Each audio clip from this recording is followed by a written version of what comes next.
Hi, I'm Justin Boyd. Hi, I'm George Luna. I'm Brittany Pacheco. I'm Frank Cooper. And I'm Drew from the North. And we are the Watchers in the Basement. Welcome to the Watchers in the Basement. We are all gathered here today to talk about Thor, Love and Thunder, the 29th film in the MCU, the 6th film in Phase 4, and the 4th Thor film overall. So, wow, a lot of Thor in the MCU. More than I remembered. We get a lot of Thor in this movie, and I'm not complaining about it at all. Okay, it's a good transition. Not yet, Brittany. Hold on. Damn. Settle down. No. So the movie came out on July 8th. So it's been out for about 10 days. It's got a box office of almost 500 million at 497 million. Had a $300 million opening weekend. So it's pretty good. I don't think it's going to get to $1 billion, but it's doing very well. Directed by Taika Waititi, who also did Thor Ragnarok, which was the 3rd film in the Thor series. Let's just go around the room like we always do. What are y'all's overall thoughts on Thor: Love and Thunder? Let's start with Drew. I've told a lot of people I'm the wrong person to ask because I have been a fan of the Thor films. I didn't read a lot of the comics growing up, so I've really been impressed. I know some people didn't like the Dark World, but so Ragnarok is still my favorite, but this is a definitely close second. Expect everything from Taika Waititi and the ad-libbing they let them do. Absolutely love the inclusion of the Guardians and the silly one-off and the one-liners and the sarcasm of their interactions, but they always have with Thor and the Guardians. So I absolutely love the movie. So I would tell people to go see it. I tell people if you like Ragnarok, I don't know how you're not going to like this one. Okay, George, what are your thoughts on Love and Thunder? Fuck, y'all gonna hate me, dude. I knew you were gonna be the one. I knew it. Go for it, George. This is probably down there, man. I didn't like it as much as the rest of the movies. It felt too much like a parody, man. Like it just felt like a parody after parody, like of shit that was happening. Like I get it was trying to be funny, but after a while, I was just like, okay, that's enough. Like where's the realness in this movie? You know. I don't know. But You're right. The Space Viking should have been a documentary. I'm sorry. You're right. The Space Viking God. The reality was okay, missing. man. It made me laugh. It was funny. It was a funny movie, but like I'm underwhelmed at these past. Like Doctor Strange was pretty whack too. Like it wasn't. They haven't been like. My bar's up here, dude. For these movies and like. I don't know. It's going down further with each movie they're releasing. So, I don't know. We'll dive into that. Yeah. Okay. Brittany, what are your thoughts? I'm saddened by George's opinion. I mean, it's not that his opinion isn't valid. Everyone's opinion is valid, of course. I'm saddened by it. It makes me just want to cry a little bit. No, I really enjoyed this movie. I mean, I do understand where people have some issues with the movie just because of the silliness and things like that, but like that's kind of Taika Waititi's style from what we've gathered with Thor Ragnarok, and that's just a continuation of this movie. I enjoyed this the first time, honestly, I was kind of like, okay, I really, really want to like it. Like I did like it, but I really wanted to like it. Then I watched it the second time. And honestly, for me, it was a lot better watching it the second go round. Even though I knew what was going to happen, I just really enjoyed it that much more. The humor, the times that it was serious and actually kind of dark. Christian Bale's performance, phenomenal. And screaming goats. Oh my God. That was great. We'll talk about all that, of course, later. But overall, Justin, I really did enjoy this movie, especially the second go round. So, like Drew, Ragnarok is still number one for me, but this is a hot second right after. Okay. Frank, what are your thoughts on Love and Thunder? I'm kind of with George on this one. I kind of thought you would be. Yeah, I love Thor. He's like my second favorite Avenger. I thought Taika Waititi went too much on the ad-libbing. I thought with Ragnarok, the stars aligned. Everything was funny. It was brilliant. I thought he leaned a little bit too much on the ad-libbing for this one. It came out super corny. It was great. It was great to see Natalie Portman again.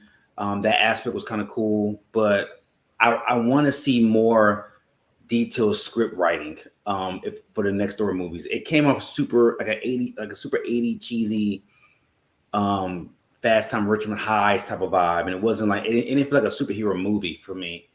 That's why I love you, Frank.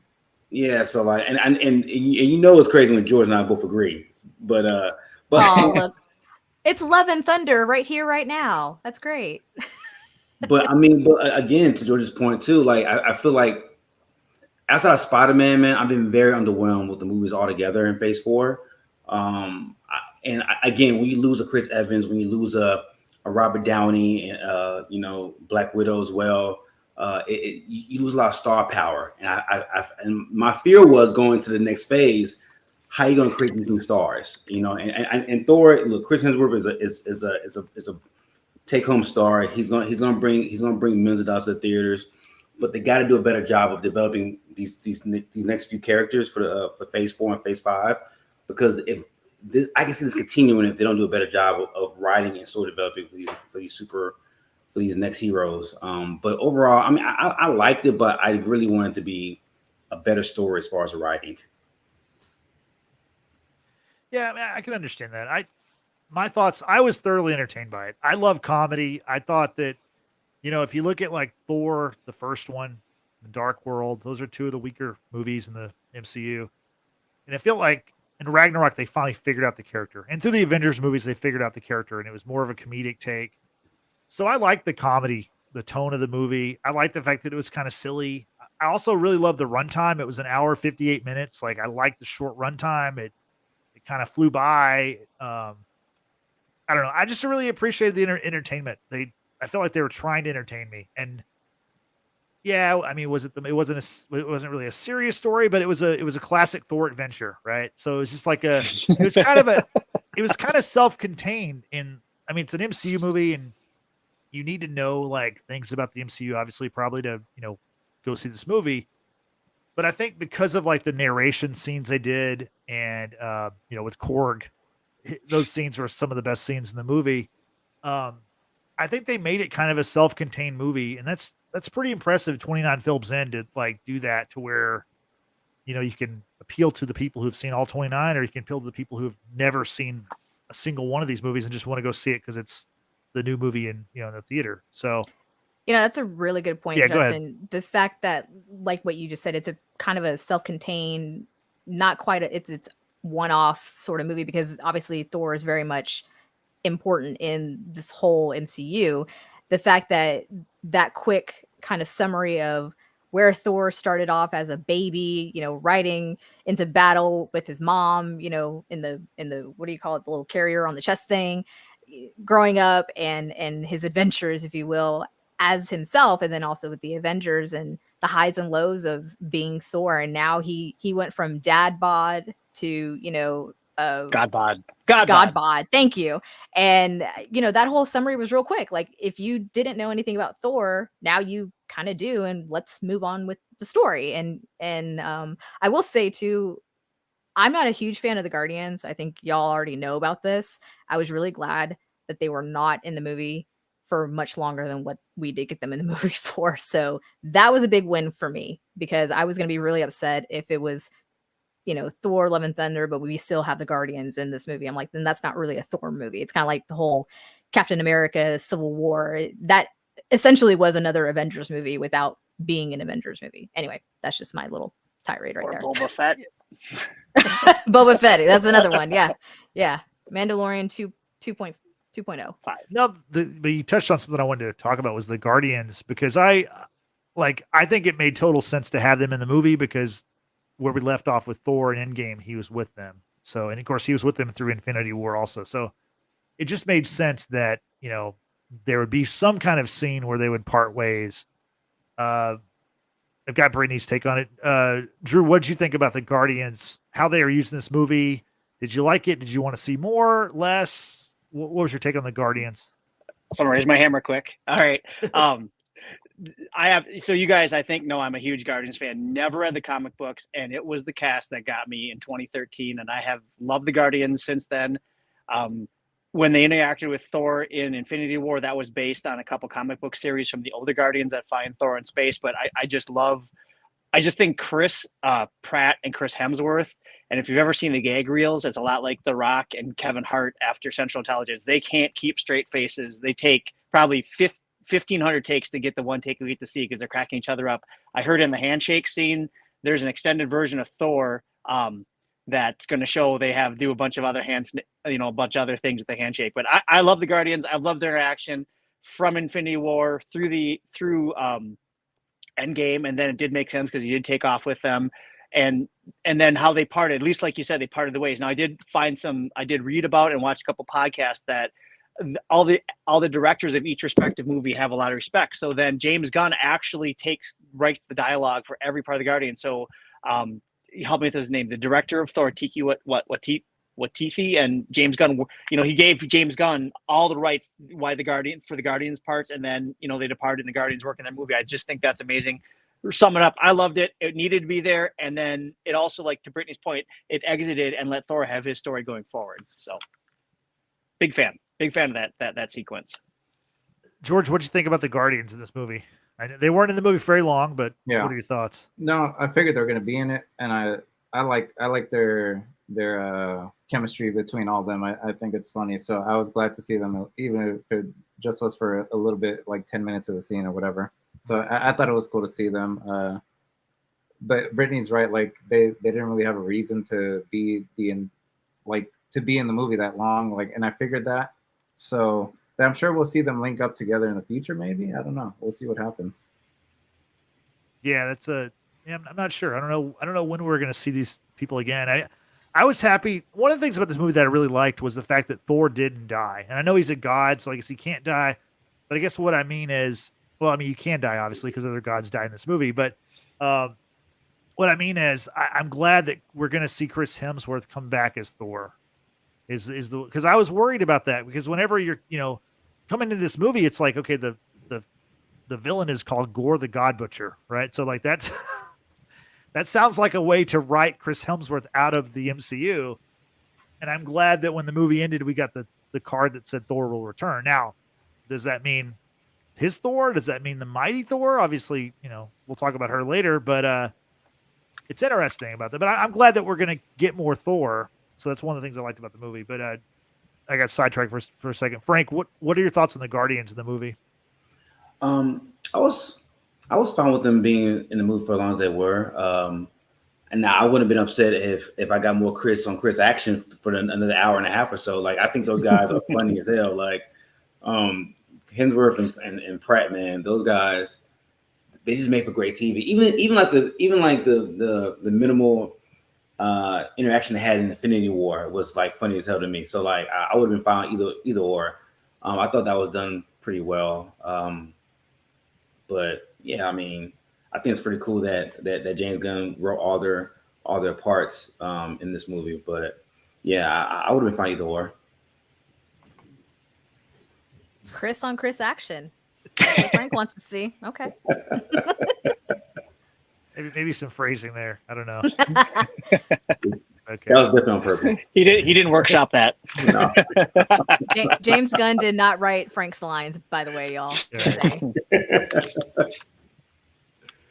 So, what I wanted to talk about here is just kind of, obviously the comedy was so present in this movie. I want to talk about some of my favorite things, favorite gags, and I guess conversely, I want to hear like what maybe the comedy that maybe didn't work for George and Frank. So Brittany, what's something funny from the movie? What's some gag that you want to talk about that you remember? You want to highlight a few? I mean, there's quite a few, and I'm one of those. If I go watch a movie a second time, I will take notes because I'm just a nerd like that. Before I get into that, I just want to say, hey, to our viewers right now, McDorks and Walking with the Wiz, thank y'all so much for joining us for this Thor movie review. Let us know what your thoughts are on the movie. Did you love it? Did you hate it? We're talking about it all here and now. So some of my favorite moments, I think, even just in the very beginning, was when Thor is in battle on that planet and he does like that Jean-Claude Van Damme split, that was in that commercial with those two 18-wheelers all the however many years ago. And I thought that was hilarious. Just, he's screaming, he's doing the split, whatever. Goats. I don't know why it was so necessary to have like screaming goats throughout the whole thing. The entire time I kept thinking Taylor Swift, her song. I knew you were trouble. George is looking at me crazy. Don't worry. I'll send you the video that I'm referring to. There's a part in her song that is filled in with a screaming goat. And that's literally what I was thinking watching this movie. George's face is the new thumbnail for the show. Exactly. Exactly. Yeah, that was great. I gotta zoom in and get that thumbnail. Don't worry, Frank didn't quite get my reference initially, but when I sent him the video, he's like, that's great. He's like, that's hilarious. Yeah, I'll be honest, I didn't get it either, but the video is funny, but I did not put two and two together until you sent it to me. So yeah. I mean, there's just silly parts throughout the movie, even when like Thor is fast forward, Thor is, I don't know how you can describe it. The Heimdall, he's a vision to the kids right. that are captured, and Vision Ghost. Vision Ghost, sure, thank you. And how he's trying to say, yeah, we're getting a team together. We've got, Uncle Korg, and we've got all these people, and the kids are like, okay, just go away. Like you're not going to help us. And I mean, just there were funny little bits in this whole movie that, I really enjoyed. My cheeks were hurting because I was smiling so much. I enjoyed this movie. It was, for me, very enjoyable the second go round. Christian from McDork says he has mixed thoughts rather about the movie. Let us know, Christian. We will discuss them here and now on this review. So that's kind of from what I remember. I'm sure there are other things. Russell Crowe as Zeus and picks up his little skirt and walks down the stairs was funny to me. I mean, it had its moments for sure. Drew, what are some of your favorite kind of gags from the movie? So where I stand is I'm not 1,500-year-old like Thor, but I'm getting there. I took my lovely wife last night, and she has always for our movies. I think Chris Hemsworth has a little bit to do with it, but she really the movie, and both of us being hardcore Gen Xers, she was the one that pulled out the Cocktails and Dreams. I missed that the first time around. And a lot of the 80s references. I was a heavy metal headbanger, so I wasn't a huge Guns N' Roses fan, but I saw it was going to be a theme in the when I saw the trailers, and then to have Ronnie James Dio Rainbow in the Dark at the end was fantastic for me. I was heavy metal in at the end, waiting for the second bonus credit. But I think it's just some of the funny things.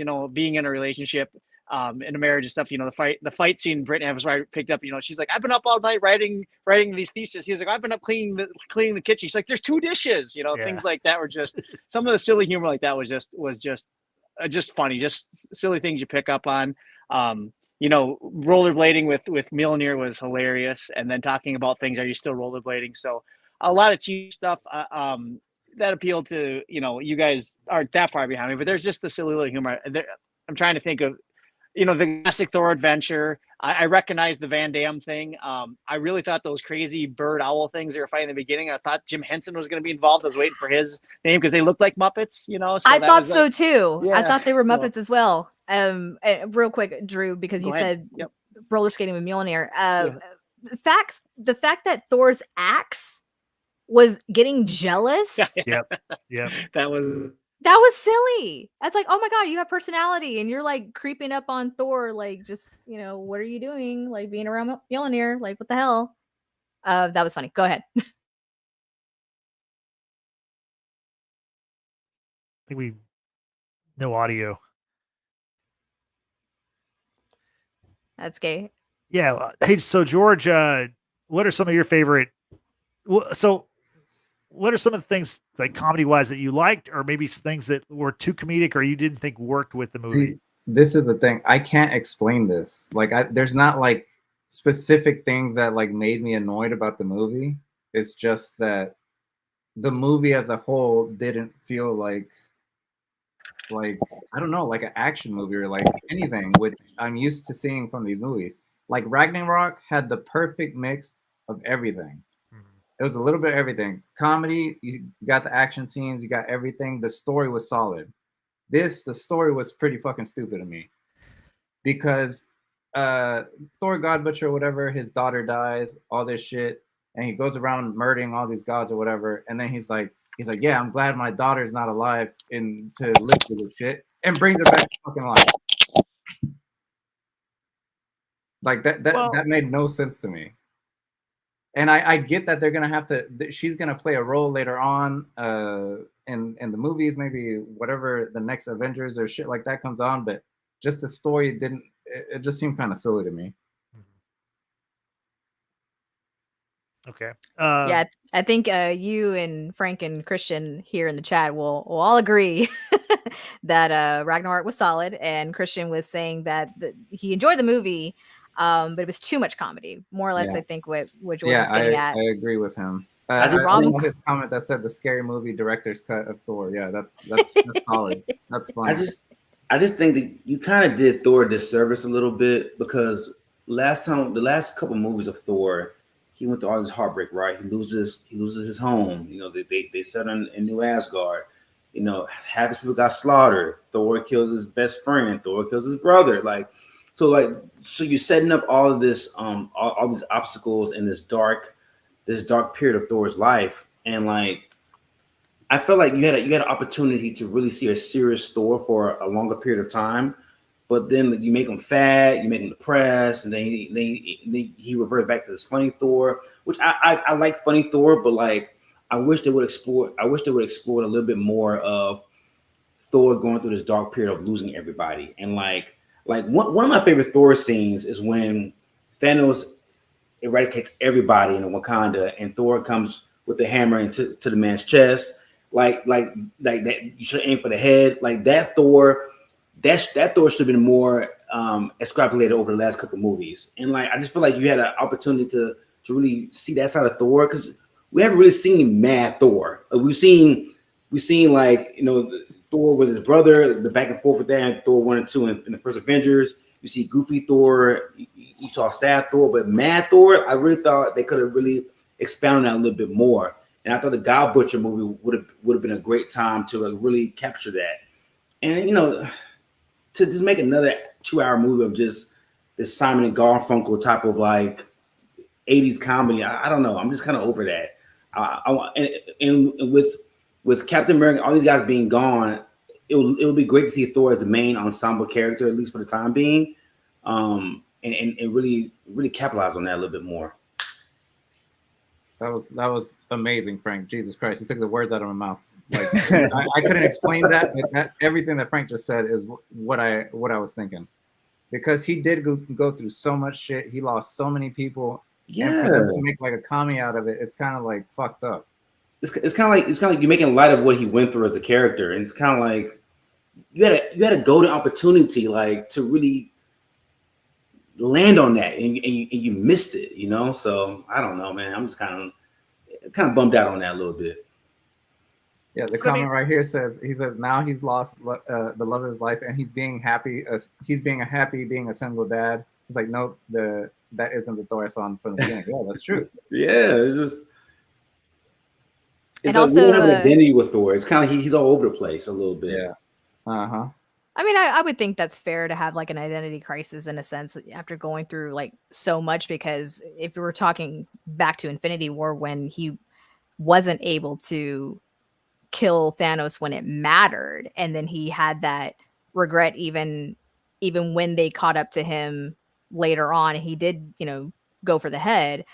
I mean, he still obviously felt that guilt and whatnot, and that's why he wanted to be the one to snap to bring everyone back. I mean, so I totally get the whole identity crisis of Thor, and people deal with things, trauma, and stuff like that in many different ways. I'm not saying there's one right way, but I mean, for what it was, I enjoyed it, but I definitely see the points that George, Frank, and Christian are all making. It's, there's a time and a place for it. Christian says he wants to see a vengeance Thor, which I think would be terrifying. Fuck yes, you're a god, bro. Use that vengeance anger, bro. You're a fucking god, for God's sake. I want to see that anger.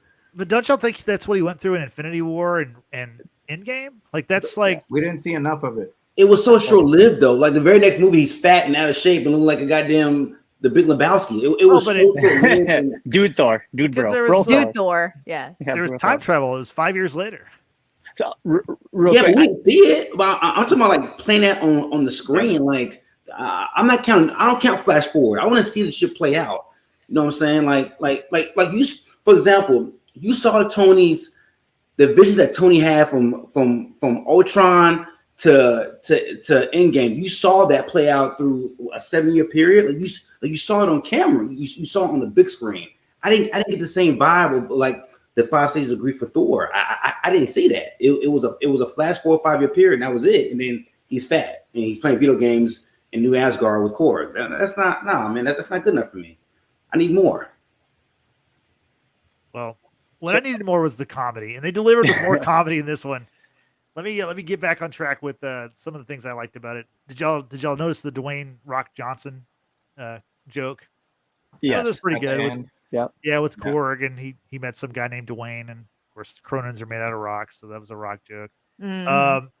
Did you notice how the Cronin god was on a throne of scissors? Like it's like the Game of Thrones, Game of Thrones. but it's throne was- scissors. Rock, paper, scissors. Yeah. Did y'all get the carpentry god thing? I did. They Second time. Jesus? Yeah, they Is that a referenced Jesus the god of carpentry. That's a Jesus reference for you. Yeah. Yeah. I love the them getting her name wrong, calling her Jane Fonda, then Jodie Foster for Dr. Jane Foster. I thought that was funny. I think it's funny that Thor's phone, he has instead of Nick Fury, he has Nick Furry. Furry. He thinks his name's Nick Furry because of those one I shots. didn't If y'all notice watch that. those, yeah. Yeah, that's right. The play scenes, which I thought were hilarious once again, where he had his brother Luke playing Thor. Sam Neill was back as Odin. Matt Damon was Loki. And Melissa McCarthy played Hela. That was funny. Brilliant. That was an awesome. That was saw it both times. I told my wife, just wait, because I saw that the first time, which I actually saw on Thor's Day, the 7th. Says as Justin Wells There know you from messaging back and forth. But go ahead, Justin. I saw Sorry. it the same day. Also. Well, and Yeah. Melissa McCarthy's husband also had a brief cameo. He was a stagehand at the very okay. end when they're taking a bow. Okay, he's gotcha. he's on her left, and they're taking the bow. So he always makes like a cameo in her movies. So her movies, quote unquote, but her appearance. What did y'all think about infinity cones? They were selling. That was funny. They were on sale. They were half off. Did Yes, y'all like that? that was. No. Yeah. Pretty good. Tough crowd Yeah. here. Yeah, no, that's that's good. good. That's great. I thought the thing about talking about you want to feel shitty, like you want to get to that shitty place because it's like it's better to love and lost than have never loved before or whatever. That was Yep. Mhm. that was funny the way they worked that in there. Frank, you got something for you guys. You got that. I want to feel shitty about you. That you can use that. I want to see you use that. He's silly, And then- man. I think we're gonna clear out here for Brittany because I want to talk about the Loki back tat, and then we can talk about other stuff. I'll just- Go for it, Brittany. Oh my goodness. So the whole sorry, I'm I didn't see that visualizing till it right last now. night. The second time my wife pointed, she got Loki on his back. I'm like, oh, okay. Yeah, That was the fun. I missed it the very first time. the very tasteful way of remembering a loved one is to tattoo their name and everything about them on your body. And why? So you don't forget them, I guess. I don't know. Not like hating on those who have tattoos, like whatever. So that was hilarious to me. So to set the scene up, the fact that Gorr, the God Butcher, has stolen these children. Thor says we need to go to Omnipotent City. I can't pronounce that. Omnipotent City. Omnipotent. yeah. Omnipotent. That one. City. Thank you. Yep. Thank you. Yep. Love it. So Thor, Valkyrie, Mighty Thor, aka Jane Foster, are gonna go plead their case, get an army from the gods, and Zeus, played by Russell Crowe, is there with. Okay, I have to get on this little soapbox for just a second. So for those of you who may not follow mythology, I studied it a lot in school. So Zeus is the Greek persona of this, god, right? Yet it, to me at least, and y'all correct me if you're wrong, it sounds like Russell Crowe was speaking more with an Italian accent, very heavy. Absolutely.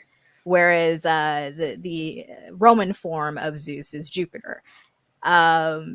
Later on in the mid-credits scene, spoiler for those who have not watched this movie, we see Zeus talking to his son Hercules, which is the Roman form.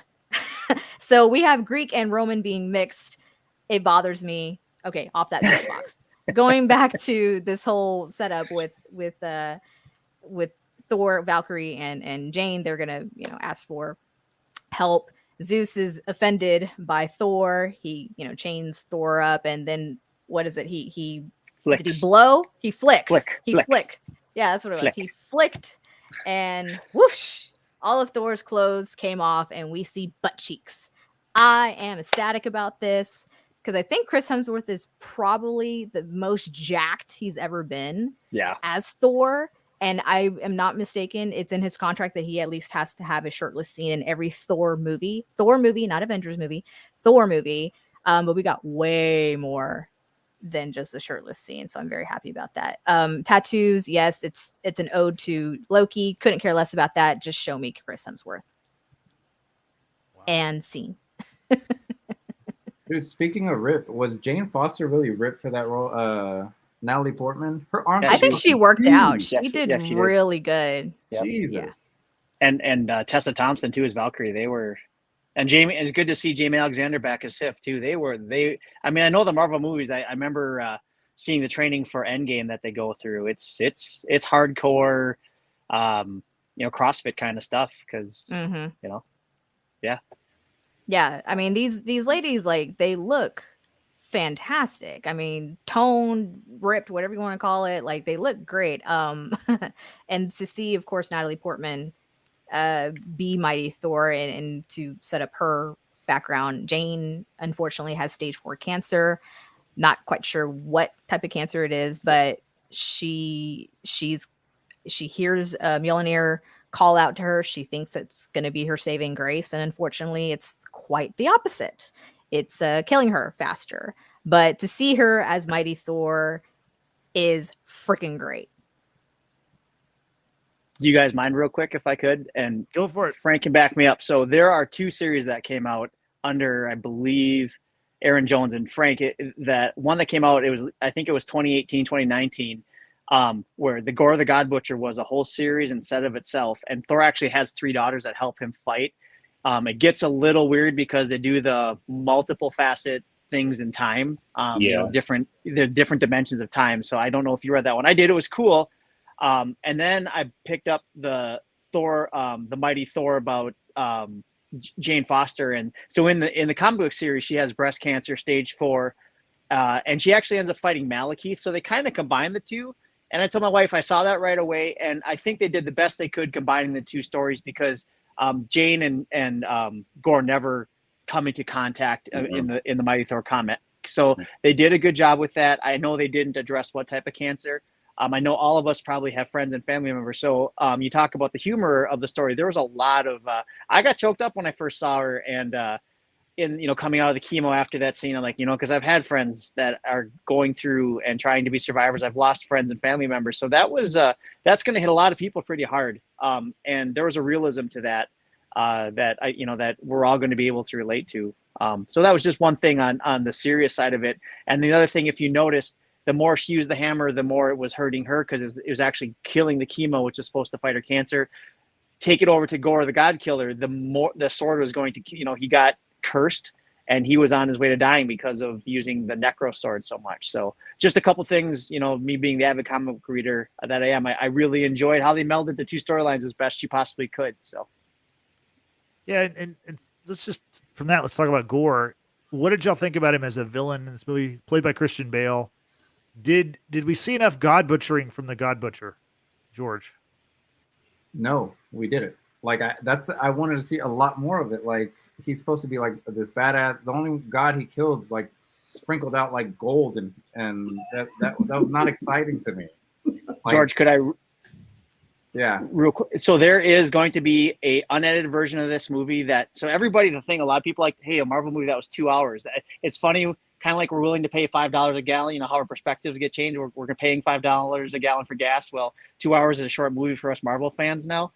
There's going to be an unedited version, and the unedited version, I guess when Gorr loses his daughter, there's a blood-curdling scream scene that Disney said, no, that's going to freak our fan base out. And then there are multiple more brutal scenes of him killing multiple gods that they're going to include that were not included because they were a little too violent for Disney.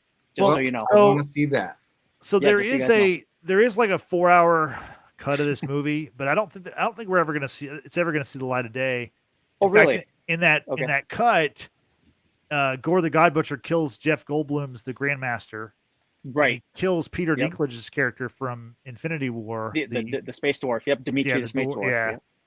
And all that stuff. And also Lena Headey was in this movie, and her part was cut out also.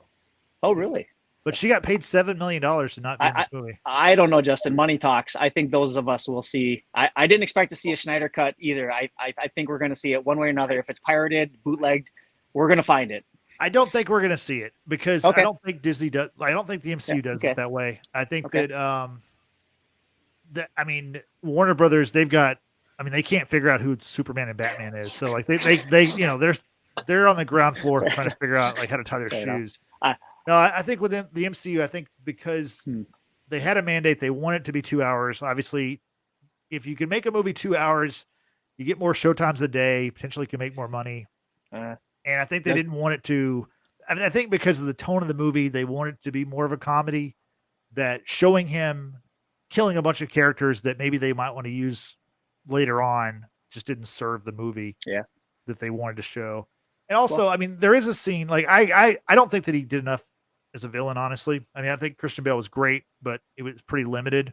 Mm-hmm. But there was the one scene when it was early on with the Guardians where it showed like kind of his like destruction, the path he was on, and he had, he cut Sif's arm off, and he had, killed that giant like frozen monster. I don't know the name of it. I would have wanted to see that. Like that. Why not show that? That was badass. So if Disney does like to do the Black Widow, because I'm just enough of a fanboy, if they said you can pay extra on Disney Premiere to see the full 4 hours of Thor, I will pay it. Just I hope they do, Justin, because there's scenes I want to see. Yeah, so. I mean they've never done it before. I don't see that happening. Okay, I can't disagree with you because they haven't done it before, but you never know, right? So yeah. I mean, go ahead, Brittany. What I was going to say real quick about Gorr is the name or the mantle of the God Butcher. I mean, yeah, you would kind of anticipate seeing a lot more on-screen killing of gods, other than just the first one that we saw, and that god went out the same way that, not literally the same way, but he gold dust like Odin, did when he went to Valhalla, right? And like with Zeus, even though he was struck by his own lightning bolt, he obviously didn't die, which I thought was kind of curious. But according to mythology, when gods die, they bleed ichor, which is gold. It's not like blood like humans or that kind of thing. So I kind of like that twist that they put into this movie, at least. But in terms of Gorr the God Butcher, I would have anticipated seeing a lot more killing. However, what little we did get was fine. But Christian Bale's performance as Gorr was incredible. I saw total like American Psycho just kind of coming out into this movie, especially when he was in the cage with the kids. Heimdall's son, which by the way, when did Heimdall have a son, that we didn't know about, right? So Heimdall's son is telling stories to the kids about Thor and all the great things that he did. And then Gorr just appears, kind of maniacal, like, and is just being creepy and crazy. And then he gets very serious after a while. So to flip that kind of personality in a beat was incredible. And I was not disappointed with Christian Bale's performance. He did it all. And I, like George, I actually would have liked to have seen a little bit more on-screen butchering, if you will. But being a Disney movie, it was probably going to be too dark in terms of theme. We already got that with Doctor Strange, so to go back to back for MCU installments like that, I don't think it would have worked out for Disney MCU. Just That's a my good thoughts. thought. That's a great thought, Brittany. I forgot about that. The timing of that. That's probably why. But I read enough articles, and I could understand why they wouldn't put the dark. It's just. So I have one small connection that might help us. My daughter's best friend, her aunt, is the costume designer for the MCU. So if I get my hands on that forward Thor, Wow. we're all getting and watching it somehow or another. That is the only link of hope we have. So I'll portal Yo, myself. I into just want to whatever check I out have the to do. costumes. Oh yeah, that's right. Well, if I can get pictures, yeah, they have all that. So I'll have to ask for that. They can only release so much to family and friends because of whatever rights reserved kind of stuff. But that is my one. That is my one link. My one. Why can't I think of a Bifrost way into helping us out? So There you go. The Rainbow Bridge. Yeah. exactly. Frank, what did you think about Gorr? It's kind of disappointing, man. I ain't gonna lie to you. I expect to see some killing. And I get it with the whole Doctor Strange thing and not wanting to align two movies in a row of just constant killing. If you really feel like that, if you really feel that way, Disney, then push them, throw it back. You know what I'm saying? Like Hela was the goddess of death. Hela killed a whole army by herself. Yep. You know what I'm saying? Like I felt when I watched Hela in Ragnarok, I'm like, damn, she personifies death. Like she's killing left and right. You know what I'm saying? Like I wanted to get the same vibe with somebody called the God Butcher, and his theatrical performance was great. I'm not saying it wasn't, but as far as the actions of the name God Butcher, I just wanted more. And if they were so concerned about the placing of the scheduling, then push the damn movie back and give me more God butchering. You know what I'm saying? So that's my only. Frank, you read the comics too, right? The comics were very graphic. He butchers Very graphic. Absolutely. About every other page he's butchering gods, and it's brutal. It's why I was so excited to see the movie. Exactly. I'm like, I'm about to see some Deadpool type killing, and yeah, that was crazy. I didn't get that. I didn't get any. He didn't kill any guys worth a damn in the movie Right. that I truly cared about. So like it's I don't know. Had he killed Zeus or killed one of the major gods, it probably would have done a little bit of justice. But to have that character come from the comic books and not do that character justice, I thought Disney shorthanded that character a lot. I think a lot of the things that y'all are talking about that y'all like to see, I think a lot of that is just it's a victim of the reality of the situation. Meaning, I think that if Christian Bale wasn't this, like, Christian Bale probably isn't going to sign up to do 3 or 4 MCU movies. You know what I mean? He almost wasn't going to do this movie. Right. And even like, Chris Hemsworth, I don't know how many more movies we got with him, but probably not too many more. Hopefully we have many more, but I don't know.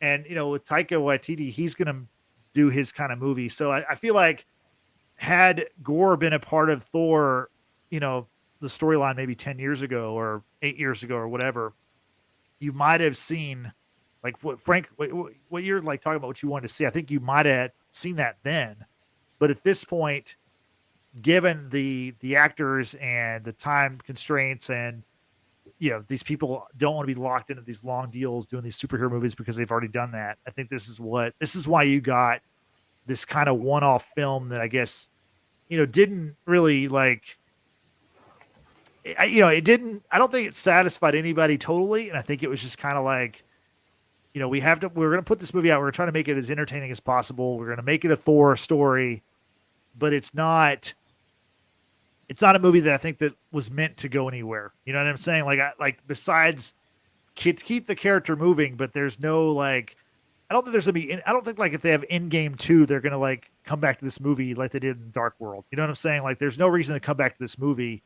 This was just kind of the whole phase 4 is a transitional period for the whole MCU, I believe. And this movie was a perfect example of that, where you have these big name people who are doing these movies and they're going to get people to the theaters potentially, or in theory, but I don't think it's meant to, it's just keeping the ball going. You know what I mean? It's not, we weren't going to see a 3 movie storyline from Gorr, I don't think.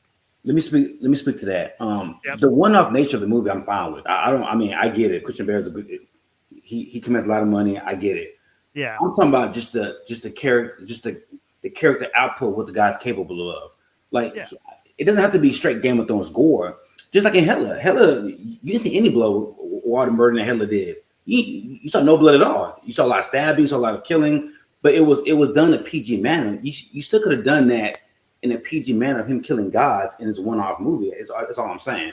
Yeah. I wasn't expecting like a Thor: Love and Thunder Part 2 or Endgame type of scenario. Right. Just give me the capabilities of the character for the movie, for this movie, and that's it. Because if you're gonna do that, then do a lesser villain. You know what I'm saying? Like don't do the God Butcher, because the God Butcher is a very dominant villain. Like you have. I mean, he's up there with the Thanos of the world, the Oculus. Yes. You know what I'm saying? The turn, like he's a very dominating character, and like if you're gonna do a very one-off scaled down villain, get you a C+ villain for this movie and keep it moving. That's all I'm saying. I have a question. In the comics with Gorr the God Butcher, does he ever come close to actually killing Thor? Absolutely. Yeah. Okay. So then there's a multiverse where he kills Thor in one time. That's right. Yeah, that's what gets confusing in comics, the multiverse dimension. Yeah. But so if that particular storyline had been incorporated into this movie, would that have changed your opinion about this movie in general?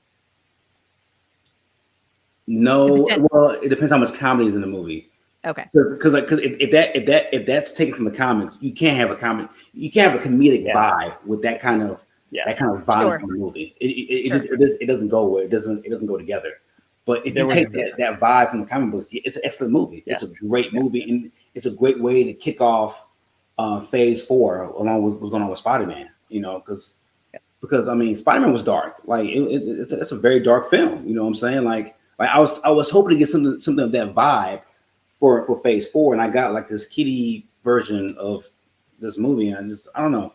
I expected more because these are big guns, like Tessa Thompson, Chris Hemsworth, Natalie Portman. These are big guns that you brought in for this movie. I just expected a better product. Fair enough. Speaking of a big gun, what did y'all think about Russell Crowe as Zeus? George, what'd you think? I didn't like him, dude. I don't like him at all. I didn't think he was funny. I thought he was. I don't know. I just didn't. I don't really like Russell Crowe at all. You didn't think did you not enjoy Gladiator? Like what? That's the only other movie. Okay. Name another movie. Are you not entertained? Come on. Master and Commander. Nope. Good movie. Never seen it. Great movie. George, have you not seen a classic superhero movie called Man of Steel? No, I have not. He played Jor-El. Jor-El, yeah. Maybe the father of Kal-El. Come on, man. Thank God I haven't seen it. Eek. Okay. No, I didn't like him at all. George was not entertained. For Hercules, I thought it was cool to see fucking my boy Roy Kent from I was more excited about that than anything else in this movie. How surprising was that? That was the only part of the movie I was so crunk with seeing Roy Kent in this motherfucking dog playing Hercules. That's the only part. Like I was so happy to see him, man. The guy behind me on the Thursday goes, Roy, I don't know what we can say in this show, but Roy effing Kent, and we all went, oi, after that. I couldn't, and I said to you right away, I remember I DM'd you from my seat, Just, I'm like, oh, that's right, it's Roy Kent. I couldn't think who that was at first, so that voice. I would have never predicted that actor would be Hercules. No. Like I'll take a step further. If he plays Hercules with that Roy Kent vibe, I'm all for it. But you know from the comic, I don't think y'all are going to like it because he's going to be funny. Like it's going to be a comedic thing with Chris Hemsworth. Guaranteed it will be. But to Frank's point, Hercules is actually a very entertaining member of the Avengers. And there's a part in some of the comics where Thor goes to Olympus and, you know, Zeus sends Hercules after that. And then they realize they're fighting for the same reason, same cause, and team up to take on the big bad in that story. But, I think to your point, I mean, I think we're going to enjoy it. I think it will be interesting to see if he pulls more Roy Kent or, because Gruff from the Ted Lasso series, but I mean, the guy obviously hit the weight room since the last Ted Lasso episode. Holy cow! So Yeah, he looks jacked. He looks yeah, jacked. he was definitely He's on the MCU workout program. Not the tallest dude though, right? Like I No, mean, he's a but- look. Yeah. He's not, but I mean, they'll find a way to make him look huge. But neither is Peter Yeah. Dinklage, and you look how they did with him as a space dwarf, right? It was reversed. I'm just kidding, Justin. I So- literally so- have no idea who this person is. You gotta watch Ted Lasso, man. You gotta watch Ted Okay. Lasso. Oh, you haven't Greg done is my that? Okay, favorite character you haven't on watched Ted that Lasso. last one, yeah. Okay. No, but Gotcha. Brittany, Yeah. you got to watch Ted Lasso season Yes. 1. Don't watch Yeah, season for 2. sure. Yeah. Season Okay. 2. Season 2. Season not one good. was. I agree with everything you guys have said about that. For those of you who watched it, absolutely. Okay. I mean, season 2 Very was well. okay, but it also had some like crazy. Like one of the episodes of season 2 is the worst episode of television I've ever seen.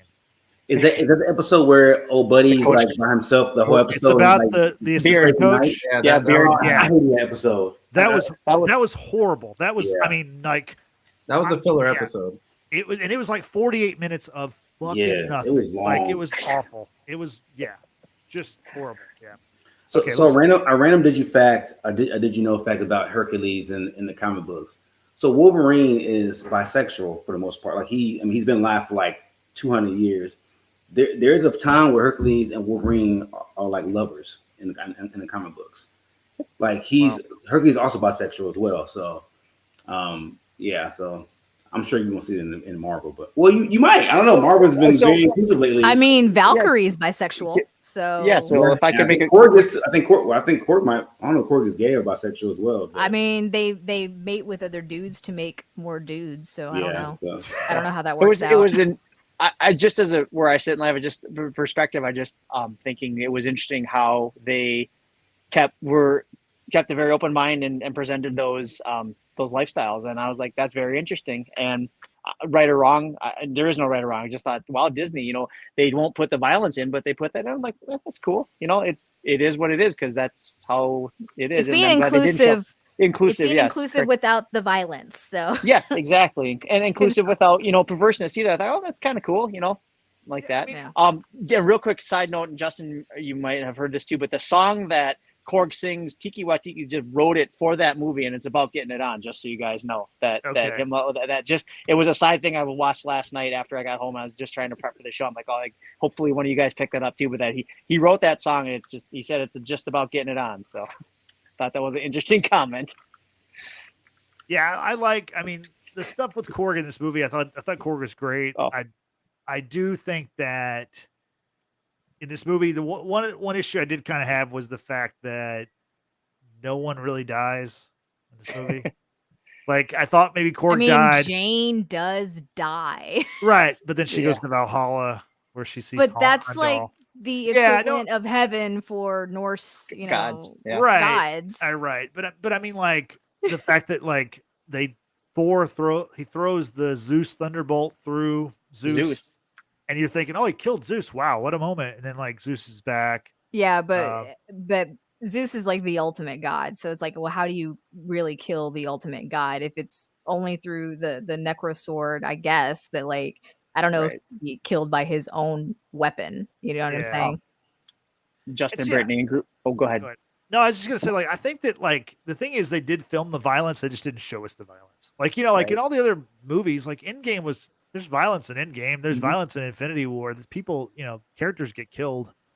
Not many of them stay dead, but like, you know what I mean? Like, I don't think they're opposed to You know who showing did violence. die?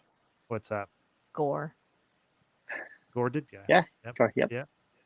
Um, R.I.P. what I was going Go to ahead. make a comment. I went back and watched The Dark World because I was like, Zeus hits Korg, right, and saves his face. I remember that same being that Korg comes out. His name is Warfling, the one where he comes out and roars in Thor's face, and he's like, "I accept your Thor. surrender." And I wanted to see if his face was going to end up on the pile of stones, but it didn't. I was just It kind of like, didn't.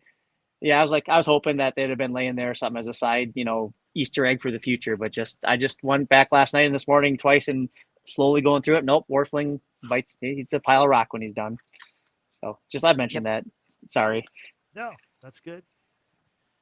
Were there any other like kind of Easter eggy stuff that you wanted to mention before we talk about Phase 4 overall? Not so much Easter egg. There was continuity issues, like I mentioned about the fact that Zeus is the Greek form, and then you have Hercules, who's the Roman form. But that's always just been throughout, like I guess cinema history, is that they've always used them interchangeably. I guess you could say even the Disney animated Hercules is the Greek form, which is not. His name is it's Heracles is the Greek form. I'm going on a tangent. Sorry. In this story, we see a flashback of Jane with her mother who is dying from some sort of illness. And so we see that Jane's mother died when she was very young. Yet in Thor Dark World, Jane is in London with Darcy, and they use Jane's mom's house as her lab. So the idea that this continuity is flawed, because why would there still be a house in London for Jane to use when we were watching her in New Mexico in the very first movie? The dad worked with Eric Selvig at some point in time, and it sounded like he was also gone. So I was kind of bothered by that, just like how they changed the story a little bit with WandaVision from the story that we initially got of the Maximoff twins in Age of Ultron. So I don't know, that bothered me some. Easter eggs, I think you guys have probably said it all, although I do think that there were a couple of Easter eggs of the Celestials, like what we've seen in Eternals. Yep. Those kind of I don't know if you can call them android looking things. I think we did God see them bots. Sure, we'll go with that. Yep. I think we saw them at say the city name for me one more time. Omnipotent. Yeah, Omnipotent. Yeah. Omnipotent City. Gotta say the whole thing. I think when they were making their grand escape after getting the bolt from Zeus and the screaming goats come flying in with the boat, we see two of them, as they're crashing out the window, and then once again when Thor is with the kids, he saves them from that statue thing falling down on them, which so I guess Celestials are also going to be like a big deal in the coming of Phase 4. Also on the subject of those kids, when Thor passes on his power to all of them and they choose their weapon, the little girl sticks with her little bunny, and the bunny can use its laser eyes to kill everyone. I thought, how very Homelander. But that was kind of a cute little thing. A badass bunny right there. Badass bunny. There you go. Speaking of those kids, Christian Bale, his kids were part of that. Yep. Natalie Portman's kids, Yep. Taika Waititi's kids, and Chris Hemsworth's kids, of course. And of course, the little girl, Gorr's daughter Love. is India Rose. Yep. India Rose. So And it really was like a Hemsworth family affair, because you had his brother in it, you had his wife in it, as the wolf woman. Yeah. Oh, that was the wolf woman. Very nice. Yeah. Yep.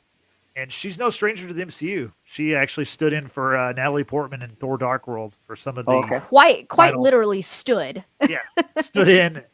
We saw her back as she was being kissed by Thor in Dark World. So Yep. Oh, really? And then did y'all notice Daryl, the roommate from the one shots, the Marvel one shots? I don't know if y'all have seen those, but yeah, he was one of the tour guides. Yep. Oh. Yeah. Now that makes sense.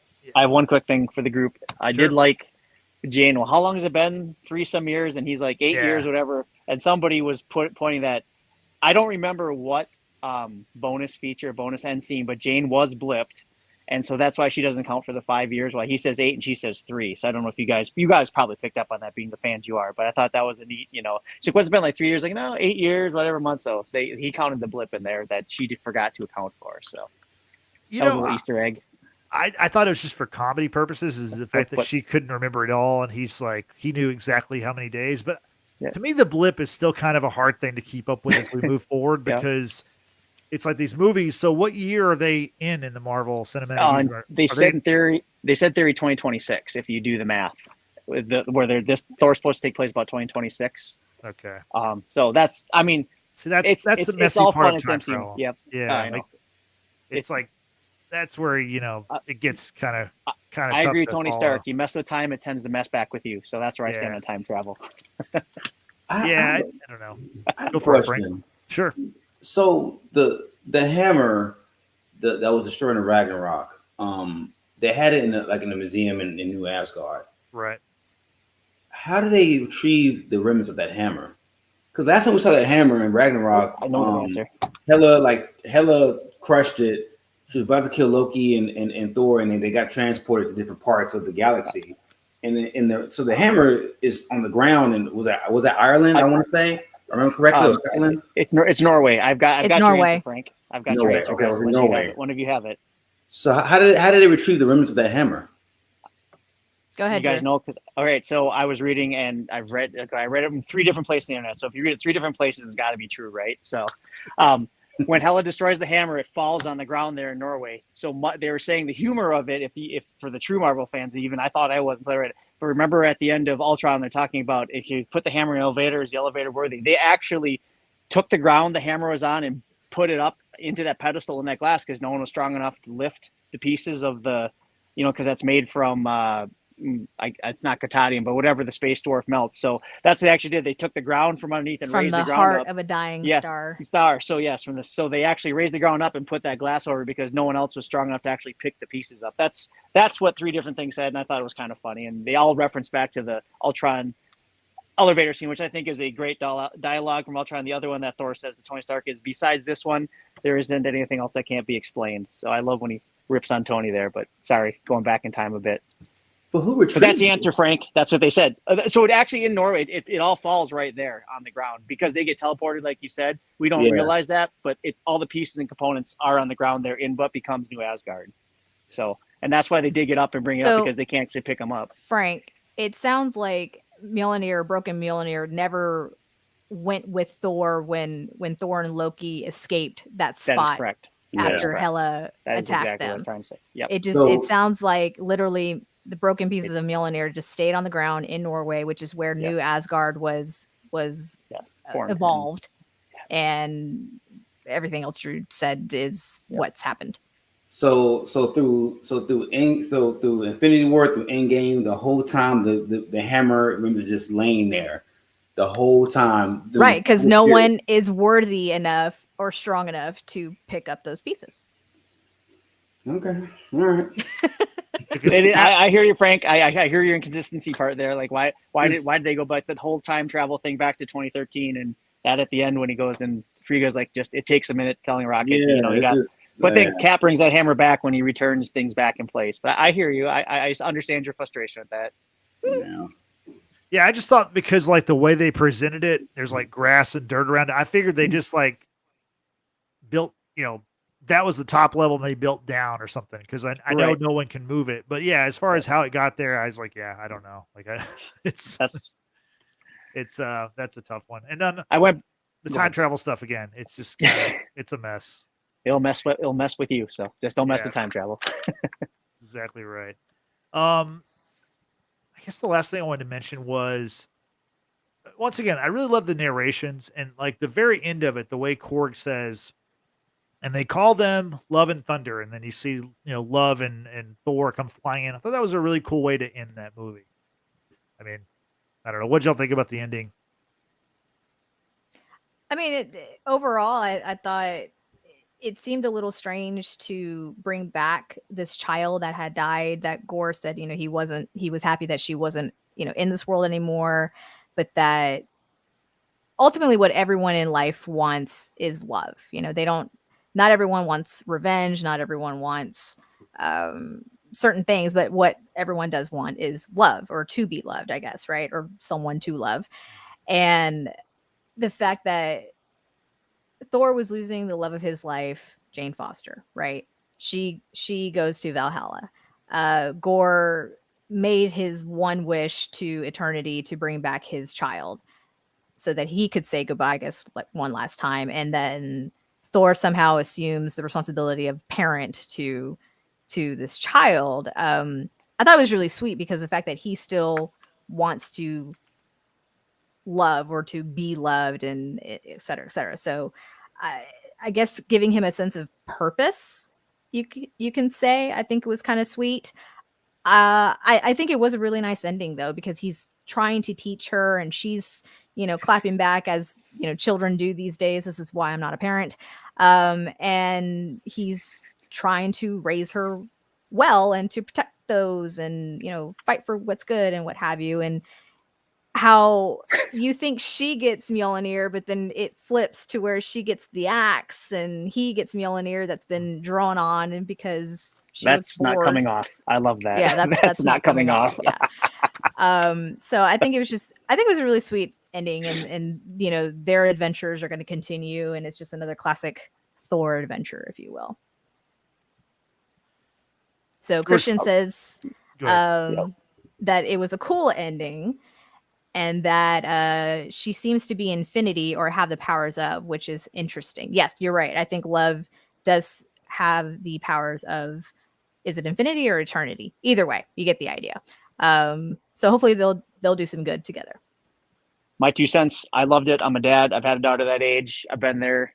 Enjoyed it. So I saw that, brought happy tears both times. So I would love to be Thor and have my daughter being Love and go and help those that need help. So, but he was the uncle. That was not her. That was not Uncle his, Thor. like, yeah. Yeah, but same, you know. Yeah, I it was very fatherly. So Yeah. it had me. I was good. And Frank, I went back what I have. I don't remember a Love character. Someone's mentioning Infinity. Was that Christian? I'll have to look more into that. Yeah. So a storyline I would love, no pun intended, to explore a little bit more. So. Yeah. The eternity aspect was kind of cool.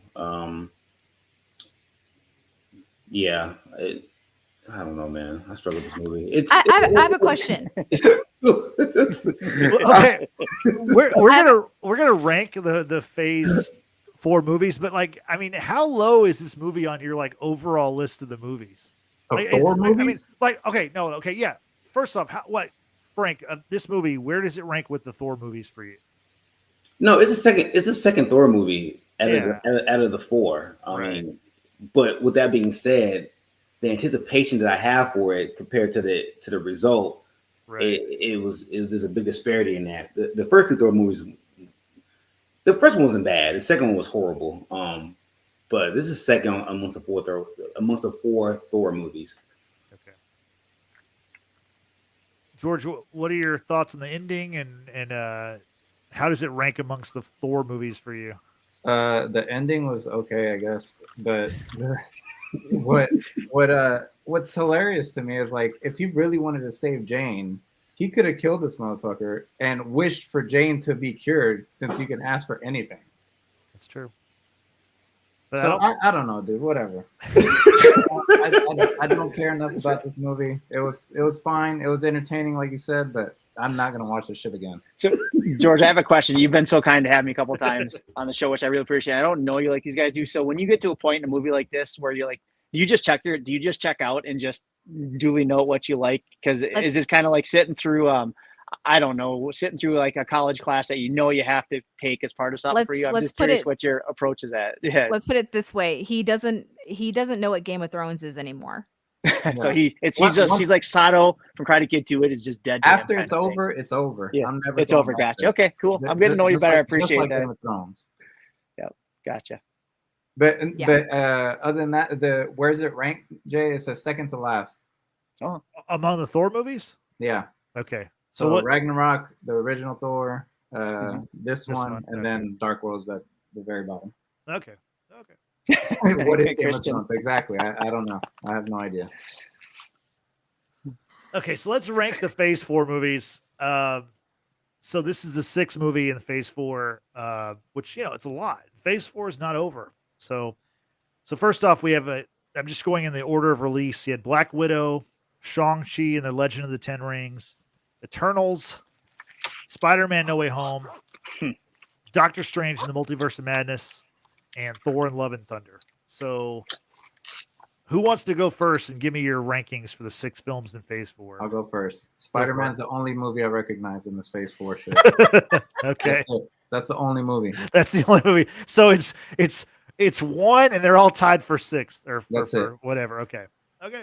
Fair. Wow. Frank, you want to go? Sure. So I have Spider-Man No Way Home first. I have Shang-Chi second. Okay. I have Black Widow third. I have Thor fourth. Okay. Eternals and Doctor Strange are both last to me. I equally hate both Wow. those movies. I don't like either one of those movies, so they're both dead last to me. Okay. Drew, what's your ranking for Phase 4? And before we go through mine, Justin, did you give your comments on what you thought on the ending? I didn't. If I missed it, I'm sorry. No, I really enjoyed it. I enjoyed Okay. the narrations, and I enjoyed how You did say that. Okay. Korg's narration, obviously kind of began Thor's story in the movie, and then he ended it. I thought that part was really well done. Whether or not you didn't like the comedy or whatever, I think that part was very well done. So, yeah. Gotcha. Cool. Sorry, I thought you'd said that. Just trying to recap everything. Okay. There's been a lot. And sure.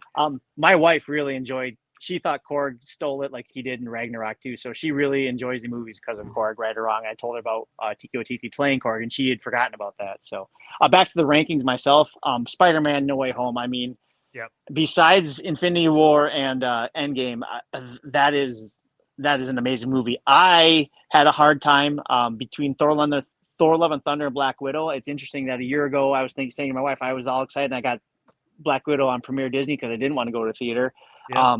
But Thor: Love and Thunder first, Black Widow, Shang-Chi is after that, my fourth, and then I'm with Frank with the Eternals and Doctor Strange because the Eternals, I know a lot of you didn't like it, but I think Frank used a term. It's very elegant, very regal. It stands on its own, so it's towards the bottom just because it kind of fit in, but it was standalone-ish. And Doctor Strange, I feel bad for where I put it at the last. It's just that in after WandaVision and some of the others, and I was a huge fan of Wanda, so I didn't like what happened in that movie, as you guys well know from our podcast back in May. So that's my last one.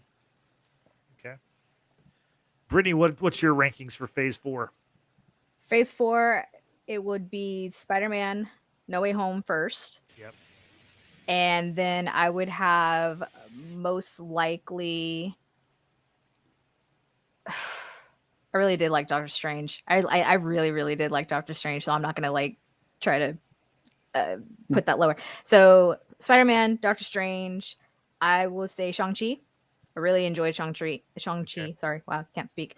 I would say Thor, Black Widow. Actually, let's flip it. Spider-Man, Doctor Strange, Thor, Shang-Chi, Black Widow, and then Eternals. Okay. I mean, our lists are all a little bit different. I think all of us, I have Spider-Man, obviously. That's No Way Home is the best. I mean, No Way Home, like Drew was saying, to me, it's right up there with Infinity War and Endgame. Those are the three best movies of the MCU. I think that's kind of universal for most people. So we've got Spider-Man is my number one. Number two, I had this movie, Thor: Love and Thunder. I enjoyed the comedy. I like to laugh. I appreciate the effort that they went to entertain me. I don't care as much about the action of these stories as much as I do like the comedy. The comedy is kind of, the action is cool, but a lot of it's CGI kind of stuff that's not real anyway. So to me, the jokes are what matter. And so I like this movie, number two. Number three, Doctor Strange: The Multiverse of Madness. I really enjoyed that movie. I enjoyed the reveals. I enjoyed seeing Krasinski play the Fantastic Four, Mr. Fantastic. I'm not sure if he's going to play him in the actual movie, but that was very cool for me. Number four for me is Black Widow. I enjoyed that movie. I thought, it's kind of that movie, only made 379 million, but that was during the pandemic, or especially like the heart of the pandemic. So I think that movie kind of gets, I think it's underrated by people. And I think obviously it made less because of when it was released. My number five is Eternals. I actually liked Eternals quite a bit more than the movie that's underneath it, which is Shang-Chi and the Legend of the Ten Rings.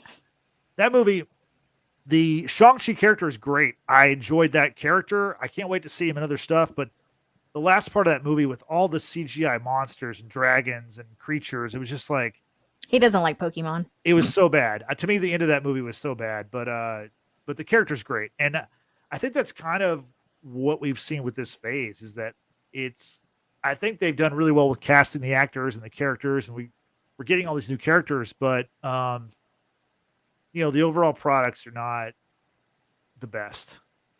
And, honestly, like if you look back, in phase one,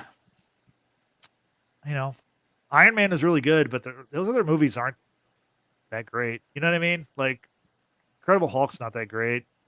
The first Thor Captain was amazing. Yeah, I thought it was amazing. Captain America was good, but I mean, what Avengers capped off the first one, right? Yes, Phase it did. one. Correct. Yes. Yeah. So Avengers was good, but like Yep. like there were a couple movies there that weren't the best, also. So I think we have a lot of just because it's happening right now in front of us. I think we're more critical of it. I think a lot of these movies that we're critical of now, I think looking back, people are going to go, "Oh, that was actually not that bad." So, go ahead. Those first couple Phase movies, being a fan, and they give you those extended credits, and you're like, oh my gosh, are they really going to do what I read about? Frankie, you're an avid comic book. It's like they're really going to build the Shield, and they're going to build the Avengers, and as they do, and then in Thor, you get hints of Agent Barton and Hawkeye, and you guys know I'm a fan of the West Coast Avengers too. So I just saw my childhood and my preteen years being built up. That was so amazing about Phase 1, Phase 2, and then Phase 3. I mean, as Frank will know, the comic book series, the Infinity Gauntlet, Infinity Wars are the heroes are all there, but it's told in a different way. And there's some more powerful beings that I'm glad were not included, how they Thanos focused it. So again, like this one, they take two storylines, they take the best from it and make it work. Because as Frank knows, with the multiple different settings of time, they have the now Thor, they have Thor from, it's kind of weird, like back 300 years ago, and then Thor 500 years in the future with his daughters, trying to do that. We've seen them try to do that in some of the other, you take Endgame where they're all traveling through time, but imagine trying to do that with all these stories. So I have, there are some weaker ones than strong ones, but I agree. It's been so cool to get this far. And again, Love and Thunder to me was a compilation of something of two stories. I'm like, man, and then at the end where it came out, I was like, that's pretty cool. So just my 2 cents worth as a fan and a grateful person to be on your guys' podcast again. So yeah, it's great to have you. Good to have you on the show. I guess the last thing we'll talk about is what's next for the MCU, and the next movie is, scheduled to be Black Panther: Wakanda Forever. Do y'all think this movie actually comes out in November? I don't think it said so. My theaters, November 11th. I even think they gave a day on it too, didn't they? I think it's November 17th. 17th, is it? Okay, I was going to look whatever day that was real quick. November. Yeah, when they put a day, I guess you're right though. They did that to us with Black Widow, so it's just going to get pushed to December. Huh? I said, watch it get pushed to December for the holidays. I think it comes out in November, because I think if it was going to get pushed back, it would have got pushed back by now. They would have moved it by now. Yeah. That November day has been there for a better part of a year now. So yeah, that's the thing, is they have certain dates like that they have like years in advance, and if they don't use that date, they're going to put something else there. Yeah. So like for example, the Thor: Love and Thunder date. So a couple years ago, the Marvels was supposed to have this date. So they have these dates going forward. So I do think it's going to come out, but we have literally seen nothing from this movie. There hasn't been a trailer, photo. Well, we also, look at Thor: Love and Thunder. We didn't see anything other than like a poster until 2 months out. Yeah, NBA Finals, right? I want to say.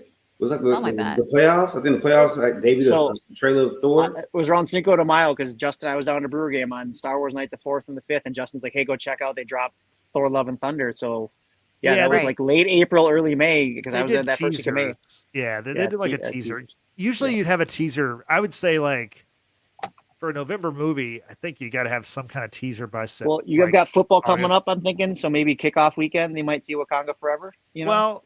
You've also got, that's a good point, but you've also got like Comic-Con is next weekend. Oh, that's true. Yeah. Maybe Comic-Con, and also there's a D23, which is the Disney thing, the Disney convention, which is I think it's in September. So I bet by September we'll see something for this movie, but I don't know. I'm nervous about this movie. I'm nervous because like I don't know what's going to happen, and that's fine not knowing what's going to happen, but I don't have any kind of clue where they're going to go with this movie. There's definite big shoes to fill, obviously, with not having Chadwick Boseman back as T'Challa or Black Panther. Not knowing who really is going to assume that mantle at this point. At least, from my knowledge, I've heard a couple of different stories. Like Justin, don't know what to expect. I'm just hoping that the movie will like come out soon, because there's been so many setbacks just in filming. Amongst themselves with different issues and whatnot. That's the one movie I think I'm a little nervous for in general. Like I said, just So because they you- had big shoes to fill. Yep.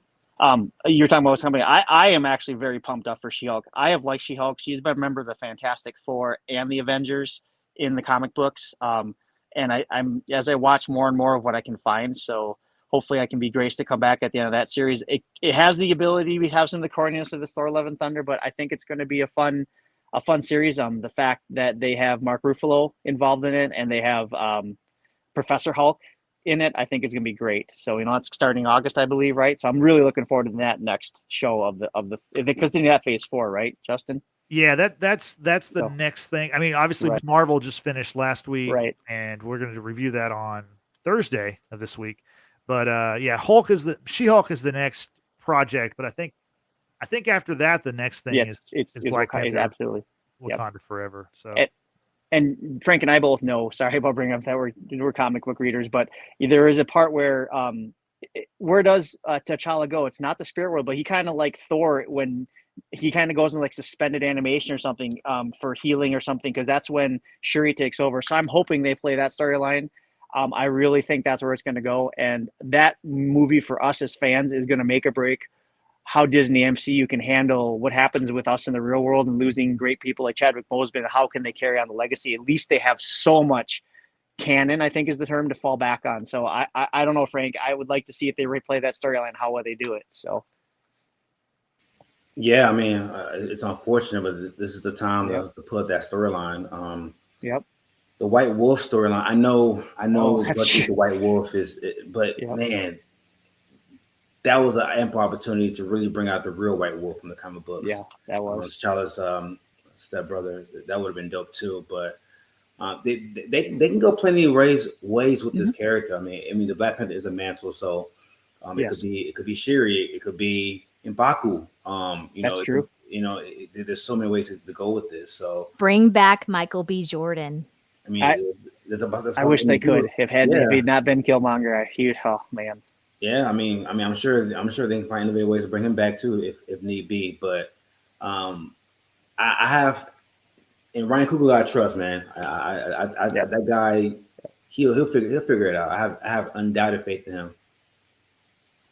And Justin, one other thing I had saw from some of the reading and stuff preparing for this, they said, make sure that all of us fans watch the Werewolf by Night Halloween special, and that most definitely watch, if you're a Guardians fan, so this may exclude you, Brittany, maybe we can convert you yet, but if you're a Guardians fan, there's going to be a Guardians of the Galaxy Christmas special with the live action group that will then lead to the movie. That's me. Yeah. So my 2 cents plug in from things I was preparing for this podcast for. So yeah, so that probably finishes out the year. We probably have it's supposed to, correct. She-Hulk, And Black Panther, and then Werewolf by Night. Or I'm Werewolf sorry. by Night is Werewolf by Night is a Halloween special thing, and then Okay, the so- Guardians holiday special. So Okay, so we got 4 more MCU things this year Yep. at least. So Yep. it's a lot of stuff. Yeah. Speaking of MCU stuff, I want to get George's quick thoughts on what'd you think about Miss Marvel? I know you're a big fan of the first I episode. didn't finish it, guys. I haven't finished it. Yeah, Okay. How much did you watch on it? probably like 2 episodes. I Yep. didn't. I wasn't really hooked onto it. Yeah. Okay. Well, we're gonna maybe just me and Brittany are gonna knock it out on Thursday. We watched it. Did you watch it, Frank? Miss Marvel? No. No audio. No audio, Frank. Oh, Sorry, no, I didn't watch it. I don't really care for the Marvel TV shows right now. I might watch She-Hulk, but yeah, it's these characters. These characters are too little for me to really give a fuck about. can I ask a group a quick question, Justin? I know we got to wrap Sure. up here, but Yep. I told Justin in some DMing back and forth. I respect Miss Marvel, and I know where she in the storyline, but I mean, just would you recommend me watching it? Because I'm a diehard Moon Knight and Thor and action stuff like that. But is it worth going back and watching Miss Marvel? Because if you said yes, I respect all the reviews of stuff you've done. You like Hamilton, I would go back and watch it. If you said yes, do it. So The thing about Miss Marvel is I will say that the end credit or the post credit scene for the final episode is pretty cool. Okay. And the final scene of the series, the regular episode of episode 6, Yes. I think Frank would enjoy that part too. There's Okay. some really cool stuff that they're setting up in that show. I mean, the show, it's geared toward a different audience. It's geared toward a younger, like a kind of maybe It's a a female coming. audience. It's a coming of age. I mean, the Yeah, character is cool. I think the person they got to play her is great. Great. it is kind of a kid teen story, but I think that there's stuff in that final episode that, like, I would recommend watching the final episode of it. I know that sounds weird, but they do like a, before the show, they tell you like, here's what you've missed in the show. And it kind of it's enough that you need to know, watch the final episode and then specifically the final 2 scenes. And I think that's probably good enough for you. And I didn't mean to cut you off, but the reason I was asking you, Brittany, is, being a woman and having a daughter and stuff, I was on the fence of like, is it really going to change my perspective? Because I'm old school Marvel, but if it when I saw everything, I'm like, it sounds like both of you say yes. So I'm going to go back and I'll start from the beginning because my OCD won't let me watch something last. I got to watch it all the way through because I'll feel like I missed something. So it sounds like a thumbs up from both of you. So I look forward to participating in the chat. I'll have those. I'll binge them tomorrow night, Taco Tuesday and Wednesday. So I'm ready for Thursday, but thanks for that on that. So yeah, I mean, like Justin said, we're going to be reviewing Miss Marvel. It's first season. Hopefully it's not the only season. I really enjoyed it. Yeah, you'll find out why as we break it down in Thursday's review for Miss Marvel. So don't forget. Because of you, I watched Hamilton, and I feel like, all right, you're never gonna guide me wrong, Brittany. So there you go. I wish I could get the other guys on the bandwagon for Hamilton. I'm sorry, Britt. You guided me in the wrong fucking way. Read between the lines, George. Read between Brittany, the respectful. I lines. love you, man. I love you, Brittany. You got me fucked up watching Hamilton. Listen. Oh my goodness. Listen. I liked it. There's a lot of hate in the room right now, and Brittany, there's a lot of hate online. How can people find us online though? If they want to... Let's spread that was love. a great segue. Yeah, love and thunder. Spread love, not hate, y'all. Come on. Let us know your thoughts about your review of Thor: Love and Thunder by following us on Facebook, Twitter, and Instagram. You can search the Watchers in the Basement or use our handle at Watchers Basement. Also, we are on the road to 100. That means we're trying to get to 100 YouTube subscribers. As of today, we are at 71 subscribers. Whoop, whoop. So help us grow our audience by using hashtag Watchers Basement, again, on Facebook, Twitter, and Instagram. Help spread the word. We really appreciate it. We really appreciate all of our followers, subscribers since day one. We could not do this without you. We really do appreciate it. You can also join us like Drew does periodically here on the pod. And if you're not into video podcasts, we are also available on Apple Podcasts, Google Podcasts, and Spotify, and many more, thanks to anchor.fm. Please give us a 5-star rating. We'd really appreciate it. And once again, we will be reviewing Miss Marvel this Thursday. That is July 21st. Don't forget to join. Back to you, Justin. Thanks, Brittany. Of course, I have sirens right in front of me. Perfect timing. Anyway, so Drew, thanks for joining us. We appreciate you coming on. Yeah. Drew! So for Take Drew, care, George. So for Drew, for Brittany, for George, and for Frank, my name is Justin, and I will see you on Thursday. Have a good week.